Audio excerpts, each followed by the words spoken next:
আগামী এক সপ্তাহে আপনার লাভ লাইফের কিরম এনার্জিস থাকবে। 4 of Pentacles,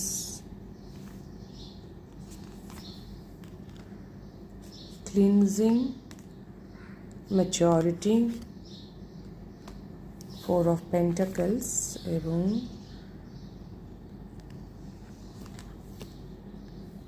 gratitude,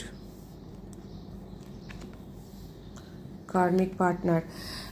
কিছু একটা রিলিজের গল্প আছে, ওকে, ক্লিনজিং গল্প আছে, কিছু কার্মিক প্যাটার্ন আপনার বা যে মানুষটির সঙ্গে আপনি এই মুহূর্তে কানেক্টেড সে হয়তো কার্মিক, সে আপনাকে কষ্ট দিচ্ছে, আপনাকে থ্যাংক ইউ বলে এখান থেকে এগিয়ে যাওয়া উচিত, বাট আপনি ভয় পাচ্ছেন একে লেট গো করতে, ক্লিনস করতে। আপনার ভেতরকার কোনো ভয় বা সেই প্যাটার্নও হতে পারে যেটা আপনার সম্পর্ককে এই মুহূর্তে বা লাভ লাইফকে নেগেটিভলি অ্যাফেক্ট করছে। তো একটু ম্যাচুরিটি দেখানোর বিষয় আছে আগামী এক সপ্তাহে।